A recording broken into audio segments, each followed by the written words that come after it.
और आइए बात कर लेते हैं जरा राजस्थान के रण की। सचिन पायलट कुछ ही देर में नामांकन करने वाले हैं। इस वक्त टोंक में वो रोड शो कर रहे हैं। टोंक से पार्टी ने उनको टिकट दिया है। इस वक्त भी टोंक से ही वो सिटिंग एमएलए हैं। नामांकन से पहले सचिन पायलट ने एक बड़ी बात भी कह दी है।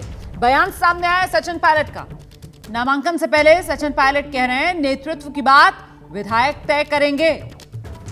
राहुल गांधी ने कहा है कि सब कुछ भूलकर आगे बढ़ो। मैं तो अपने सपनों के लिए जिम्मेदार हूँ, कोई और क्या बोलता है ये बहुत महत्वपूर्ण नहीं है। हमें तो पार्टी को जिताना है, सरकार बनानी है ताकि 2024 में इंडिया की सरकार बने, कांग्रेस की सरकार बने और बीजेपी को हम चुनाव हरा पाए। चेहरा पार्टी का कोई ऐसा घोषित होता नहीं कभी भी। हम मिलकर चुनाव लड़ेंगे। बहुमत आने के बाद जो विधायक चाहेंगे, जिसको नेतृत्व जिम्मेदारी देगा, वो सरकार का नेतृत्व करेगा।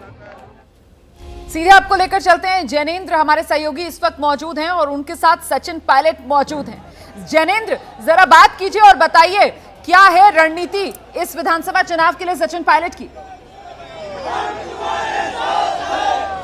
बिल्कुल बिल्कुल, सचिन पायलट टोंक में नामांकन दाखिल करने से पहले एक भव्य रोड शो कर रहे हैं और खास बात करने के लिए मेरे साथ है सचिन जी। लाइव है आप एबीपी न्यूज पर। ये टोंक की तस्वीरें पूरा देश देख रहा है। टोंक में तो आपको बहुत चुनौती नहीं मिल रही, लेकिन सवाल है कि पूरे राजस्थान में जो सिलसिला परंपरा 5 सालों के बाद सरकार बदलने का रहा है, वो और एंटी इनकम्बेंसी, कितनी बड़ी चुनौती महसूस हो रही है कांग्रेस को? पिछली बार जब कांग्रेस की सरकार थी तो हम महज 21 विधायक में रह गए थे। उसके बाद हम सबने मेहनत करी और बहुमत लेकर आए। अब हमारी जिम्मेदारी बनती है कि इसको रिपीट करें।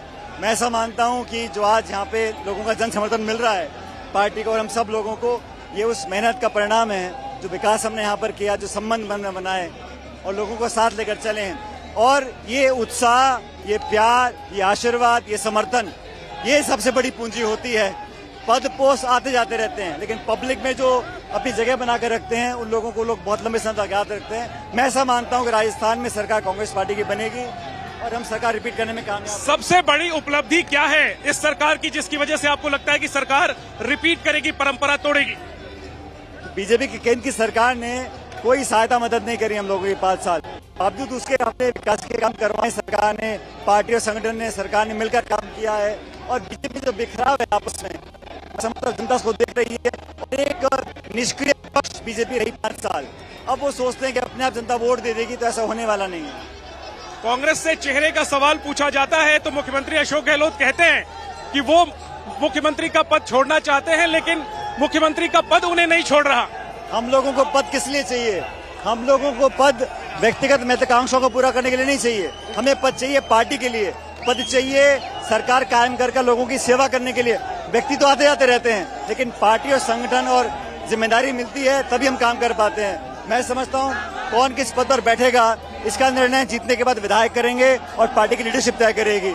हम सब आज चाहते हैं बहुमत हमारा कैसे आए, उस दिशा में काम करना। बहुमत मिला तो जो कसर पिछली बार रह गई थी इस बार पूरी होगी। सचिन पायलट मुख्यमंत्री पद पर बैठेंगे। मैंने कहा ना, कांग्रेस पार्टी कभी भी किसी को प्रोजेक्ट नहीं करती है। बहुमत आने के बाद विधायक तय करते हैं कौन नेतृत्व करेगा और लीडरशिप तय करती है। हमेशा से होता है। एक आखिरी में, आपने लगातार सरकार के दौरान पर्चा लीक आदि का मुद्दा उठाया, अब वही मुद्दा बीजेपी उठा रही है। आपको लगता है सरकार ने उस मुद्दे पर पर्याप्त काम नहीं किया है? बीते दिनों में पर्चा लीक को लेकर ईडी ने छापा भी मारा। मैंने जो मुद्दा उठाया था, मेरे मुद्दे उठाने के बाद पेपर लीक नौजवानों का मुद्दा है, उनके भविष्य खिलवाड़ नहीं हो सकता।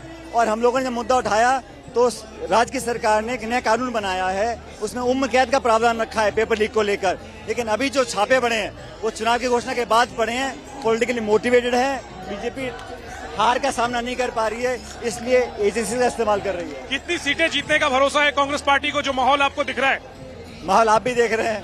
ये तो मैं टोंक का माहौल देख रहा हूँ, लेकिन ये माहौल पूरे राजस्थान में तो नहीं दिख रहा सचिन जी। मैं सिर्फ टोंक में नहीं, मैं पूरे प्रदेश में जाके प्रचार करूंगा पार्टी के लिए। मजबूती से हम जीतेंगे, बहुमत आएगा और 3 तारीख को सरकार कांग्रेस पार्टी की। एक आखिरी में पूछूंगा सर, एक राष्ट्रीय मुद्दा है, अरविंद केजरीवाल को ईडी ने समन किया है दिल्ली की शराब नीति के मामले में। उस पर आम आदमी पार्टी की शिकायत है कि इंडिया अलायंस से जिस तरीके का सपोर्ट मिलना चाहिए नहीं मिल रहा। आप इस पर क्या कहेंगे? एजेंसीज का दुरुपयोग तो केंद्र सरकार बहुत लंबे समय से कर रही है, इसमें कोई नई बात नहीं है।